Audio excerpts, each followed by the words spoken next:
Go yard. I got so much motherfucking design on right now. Break it down, bring it back, make it clap. I got 3 old thoughts, new block, wear that thing. Bitches on my line, and you know. Jadi perkenalkan, nama saya Rafiruddin dengan NIM A1122064. Di sini saya akan membahas materi mengenai teori konsumsi dan tabungan dalam ilmu ekonomi. Dalam ilmu ekonomi, konsumsi dan tabungan merupakan dua komponen utama dari pendapatan nasional. Teori konsumsi klasik menyatakan bahwa konsumsi dipengaruhi secara langsung oleh tingkat pendapatan. Salah satu model dasar adalah fungsi konsumsi Keynesian yang menyatakan bahwa konsumsi meningkat seiring dengan meningkatnya pendapatan, namun dengan tingkat yang lebih rendah dari kenaikan pendapatan tersebut. Sedangkan tabungan merupakan sisa dari pendapatan setelah dikurangi konsumsi. Dan lanjut yang materi kedua mengenai teori pertumbuhan ekonomi.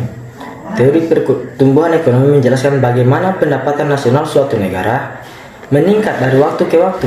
Salah satu model yang relevan adalah model pertumbuhan Solow yang memasukkan unsur akumulasi, modal, dan tabungan sebagai penentu utama dalam pertumbuhan jangka panjang. Dalam model ini, tabungan yang lebih tinggi memungkinkan tingkat investasi yang lebih besar yang kemudian mendorong pertumbuhan output ekonomi. Sekian materi dari saya serahkan ke materi selanjutnya. Bismillahirrahmanirrahim. Assalamualaikum warahmatullahi wabarakatuh. Perkenalkan, nama saya Izam dengan NIM A1123051. Nah, di sini saya akan membawakan materi mengenai deret aritmetika dan deret geometri yang kami gunakan pada studi kasus kali ini. Untuk deret aritmetika yaitu jumlah dari suku-suku dalam barisan aritmetika, yaitu suku yang dimana suku-suku dalam barisan tersebut diperoleh dengan menambahkan suku sebelumnya dengan suatu bilangan yang tetap yang disebut beda. Nah, untuk rumus untuk menghitung jumlah n suku pertama deret aritmetika adalah Sn sama dengan n per 2 dikali A ditambah Un. Atau bisa kita ubah menjadi Sn sama dengan Nd per 2 dikali A ditambah, nah Un di sini kita bisa ubah menjadi A ditambah N dikurang 1 dikali P, sehingga kita memperoleh rumus akhirnya yaitu Sn sama dengan N per 2 dikali 2A ditambah N dikurang 1 dikali P.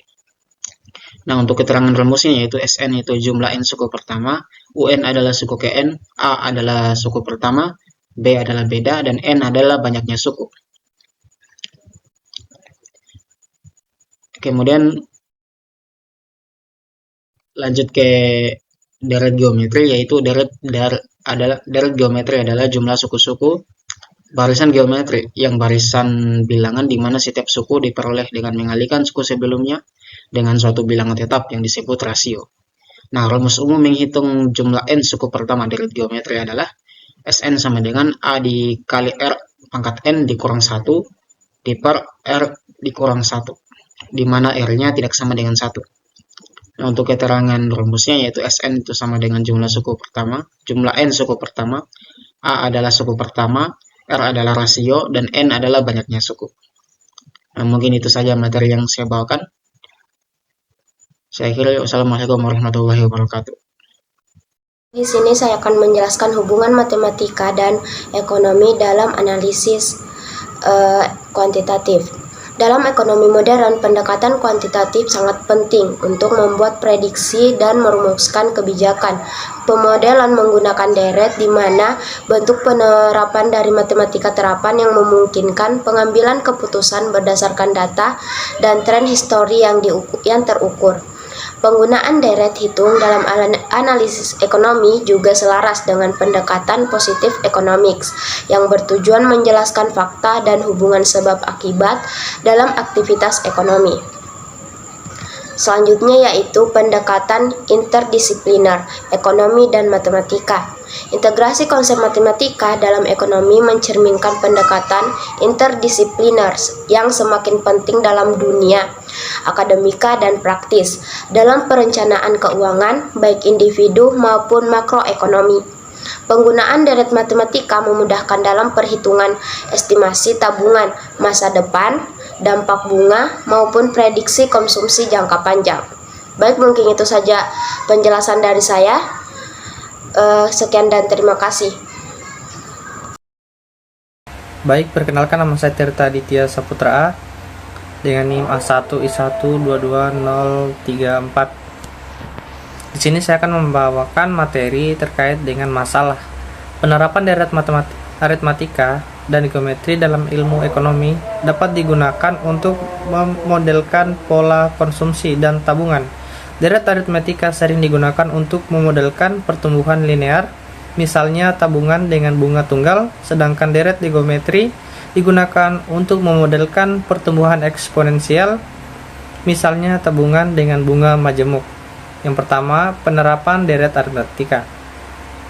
Di sini tabungan dengan bunga tunggal. Yang selanjutnya model konsumsi yang linear, selanjutnya model pertumbuhan ekonomi yang linear.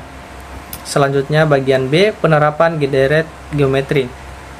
Di sini poin yang pertama tabungan dengan bunga majemuk, yang kedua model konsumsi yang eksponensial, dan yang ketiga model pertumbuhan ekonomi yang eksponensial. Selanjutnya pada contoh yang pertama tabungan bunga tunggal, di mana jika seseorang menabung 1 juta rupiah dengan bunga 10% per tahun, maka tabungannya akan bertambah 100.000 setiap tahun.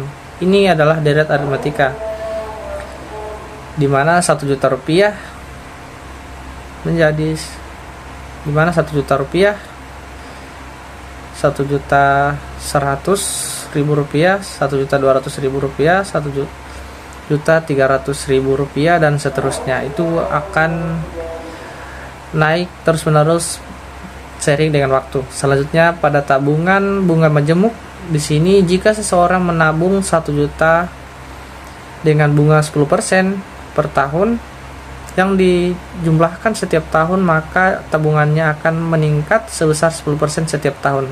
Ini adalah deret geometri, di mana 1 juta, 1.100.000, 1.210.000, 1.331.000, dan seterusnya.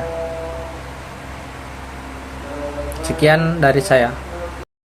Baik, di sini saya akan memaparkan mengenai solusi. Untuk poin A, yaitu memahami pola konsumsi dan tabungan, di mana konsumsi adalah pengeluaran rumah tangga untuk barang dan jasa. Pola konsumsi dapat dipengaruhi oleh berbagai faktor, termaksud pendapatan, harga, preferensi, dan harapan masa depan.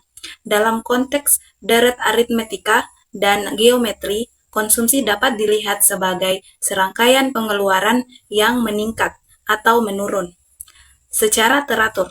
Kemudian ada tabungan, di mana tabungan adalah bagian dari pendapatan yang tidak dikonsumsi. Tabungan dapat digunakan untuk investasi atau disimpan di lembaga keuangan.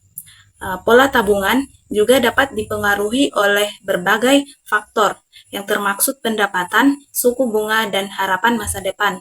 Tabungan dapat dilihat sebagai serangkaian penambahan kekayaan yang meningkat secara teratur. Kemudian untuk poin B, yaitu penerapan deret aritmatika dan geometri.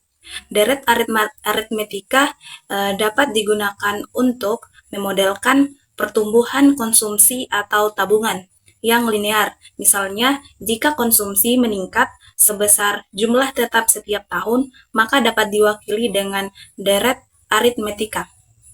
Kemudian deret geometri ini dapat digunakan untuk memodelkan pertumbuhan konsumsi atau tabungan yang eksponensial.